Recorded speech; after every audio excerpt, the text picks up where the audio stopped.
In high school, my favorite subject was history. Huge history buff, especially American history. I loved it. I loved listening to the quotes of past presidents. The only thing we have to fear is fear itself, said President Franklin Delano Roosevelt. Although he's not my favorite president in history, it was a very inspiring speech. 77 years. Abraham Lincoln. As a matter of fact, that speech didn't become famous until many years later. When he gave it, nobody could hear him out in the crowd, but it was still a very inspiring speech. And as a result, the North won the war. We choose to go to the moon in this decade, not because it's easy, but because it's hard. Yeah, that one gives me goosebumps. I like that one. That's Kennedy before he was assassinated, saying we're going to go to the moon. And we did. The only thing we have to look forward to is death and disease this winter. That's probably the most famous one I've ever heard. It's just a really inspiring comment that President Biden gave this last week. These presidents are very inspiring. That we go from the only thing we have to fear is fear itself to the only thing we have to look forward to is death and disease. It's amazing how this world has changed. This country has changed. Where we were a country of high spirits, we could accomplish anything. We could do anything. I just watched a video. A guy sitting on an airplane. Now, he was an arrogant young kid. I mean, don't get me wrong. He's probably in his 20s, and he was pretty arrogant, but that didn't make him wrong. It's 3 seats on the airplane, and he's sitting on the aisle seat. An older woman is sitting in the middle seat, and her husband is sitting at the window seat. The arrogant kid pulls his mask down and starts eating, I think, a candy bar. The woman in the middle seat tries to grab it from him. Put your mask back on, put your mask back on. He's like, no way, woman.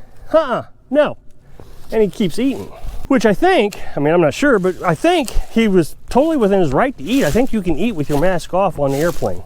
He started recording it, of course, with his phone, and he's just shaking his head. Look at this. And he's turning the camera at her. She's got a mask on and a face shield. You know, those face shields that you use for safety.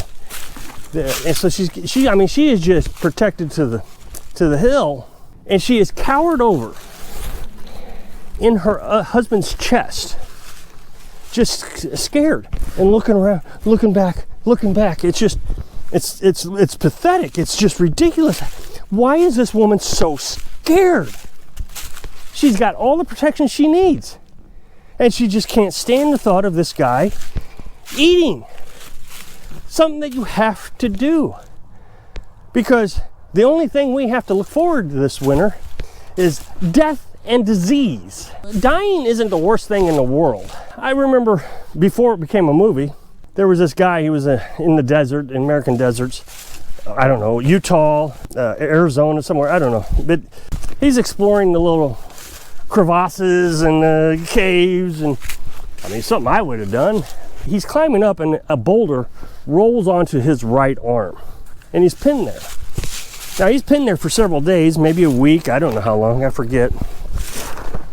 He can't move, he's stuck, and I guess he's drinking water from the drippings, I don't remember. But after a week, he realizes his situation is dire. Nobody's gonna come find him, nobody knows where he's at. Has no way of contacting anybody. He cuts off his own arm. That's the kind of spirit that I expect from my country. These are the kind of people I remember, and it's just within my lifetime, things have changed. We don't do anything anymore. We don't allow our kids to do anything anymore. Our kids are not allowed to go outside and play. Our kids are not allowed to go outside without a helmet on to ride their bicycles. My goodness. I'm surprised I survived my childhood. We did some of the craziest things. Built ramps and jumped our bikes. But now, if you're not professionally trained by some BMX biker, you're not allowed to even ride a bicycle anymore, it seems like. We got to hand sanitize, and so now we don't even have an immunity anymore. We're just a bunch of sick people because we've kept ourselves so clean. that the viruses are now like, alcohol, who cares?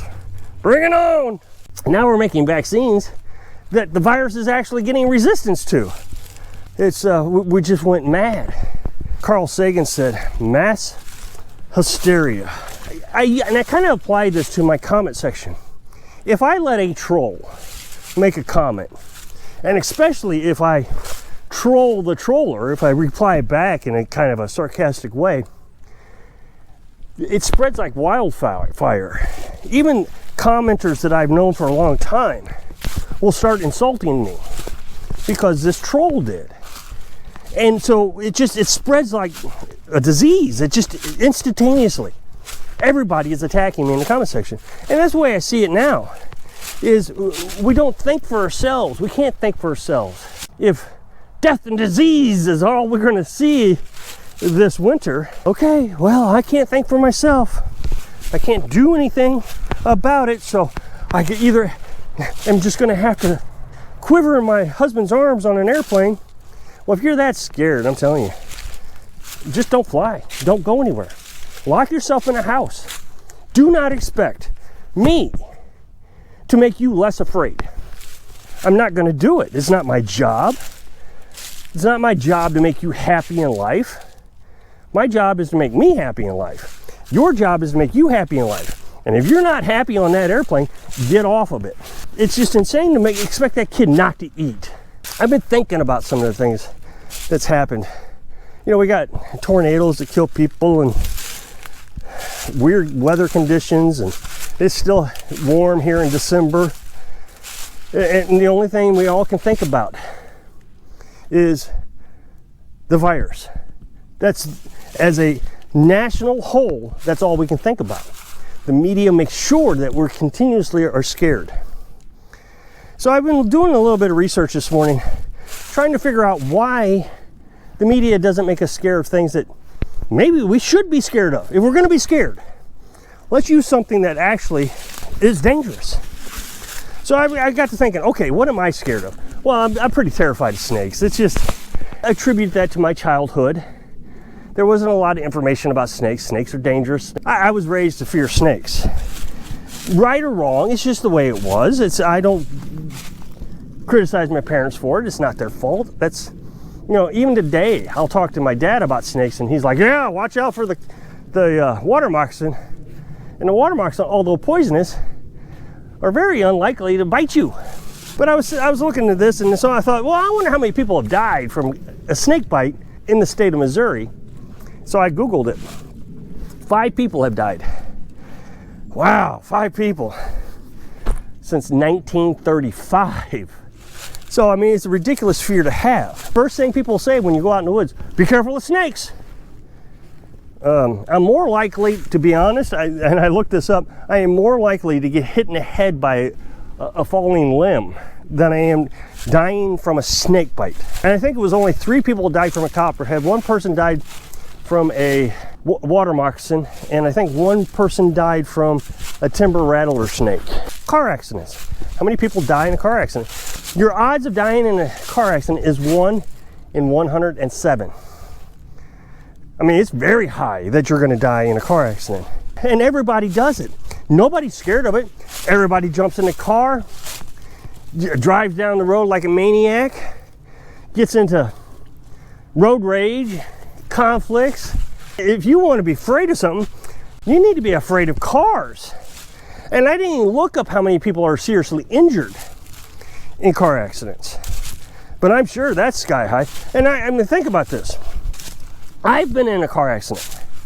I wasn't driving, I was a passenger. I was in the front seat passenger, and 2 people in the back seat, both of them died. On a gravel road with a speed limit of 45 miles an hour. 2 people out of 4 died in one accident on a gravel road. Are we afraid? No, let's jump in the car.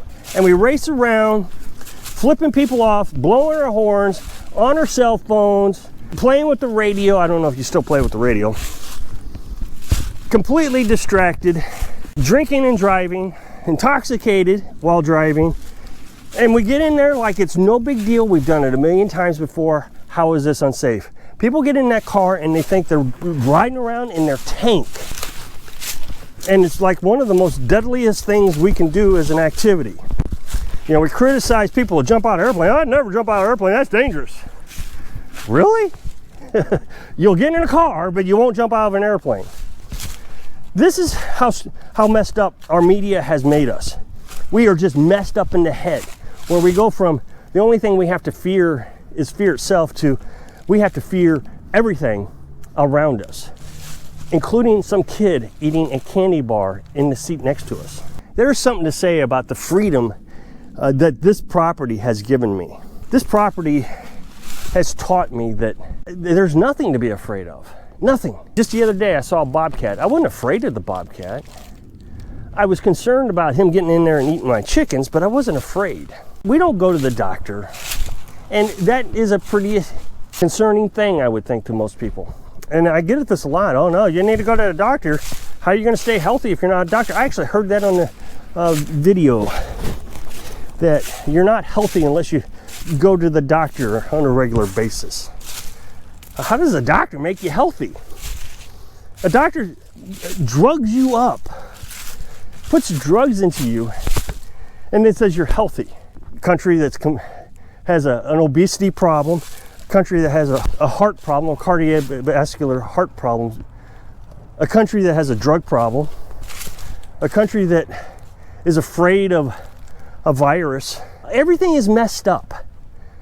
We have all our priorities messed up. But I truly do think that if you expect other people to take away your fear, you're never going to accomplish it. You're always going to be afraid. You have to take action yourself. And the way Carolyn and I think we did it is this place right here. I hope I can inspire you to shed your fear so you can live your dream. Thanks for watching.